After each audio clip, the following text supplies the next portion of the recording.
Tamil plus நேயர் சொந்தங்களுக்கு வணக்கம். இன்றும் ஒரு முக்கியமான ஒரு தகவல் வெளியாகி இருக்கிறது. அதாவது இலங்கையில போதைப் பொருளை முற்றாக அழிக்க வேண்டும் என்ற திட்டத்தோட ஜனாதிபதி அவர்கள் இறங்கியிருக்கிறார். அதற்கான ஒரு முதலாவது படிமுறையாக ஒரு புதிய நடைமுறை நாளை முதல் வர இருக்கிறது. அது தொடர்பான செய்தியைத்தான் நாங்கள் பார்க்க போகின்றோம்.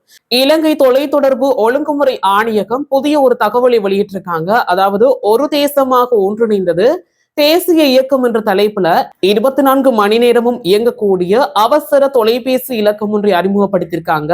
அது என்னத்துக்காகன்னா, நான் ஏற்கனவே உங்களுக்கு சொல்லிட்டேன். அதாவது போதைப் பொருளை முற்றாக அழிப்பதற்கான ஒரு திட்டமாகத்தான் இந்த தொலைபேசி இலக்கம் அறிமுகப்படுத்தப்பட்டிருக்கிறது. போதைப் பொருள் அச்சுறுத்தலை ஒழிப்பதற்காக அரசாங்கத்தோட புதிய முயற்சியாகத்தான் இந்த இலக்கம் அறிமுகப்படுத்தப்பட்டிருக்கிறது. ஜனாதிபதியினுடைய அலுவலகம் வெளியிட்ட அறிக்கையின்படி என்ன சொல்லப்படுதுன்னா, ஒரு தேசமாக ஒன்றிணைந்து என்ற தேசிய செயல்பாட்டு குழுவின் வேண்டுகோளின் அடிப்படையில இந்த ஆணையகம் ஒரு தொலைபேசி இலக்கத்தை அறிமுகப்படுத்தியிருக்கிறது. அந்த தொலைபேசி இலக்கம் என்னன்னா 1818, அதாவது 1818 என்ற இலக்கத்தை அறிமுகப்படுத்தியிருக்காங்க.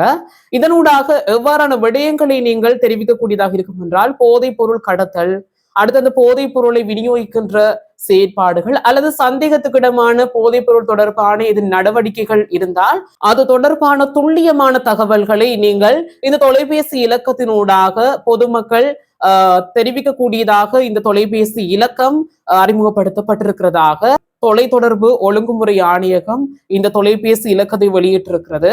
தொடர்ந்தும் நாங்கள் பார்க்கலாம், காலப்போக்கில் இலங்கையில இந்த போதைப் பொருள் பாவனை முற்றாக அழிய போகின்றதா, இதற்காக அரசாங்கத்தினுடைய செயற்பாடுகள் எவ்வாறானதாக அமைய போகின்ற விடயங்களை நாங்கள் தொடர்ந்து இனிவரும் காலங்களில் பார்க்கக்கூடியதாக இருக்கும். இது போன்ற செய்திகளை அறிந்து கொள்வதற்கு தொடர்ந்து தமிழ் பிளஸோட இணைஞ்சிடுங்க.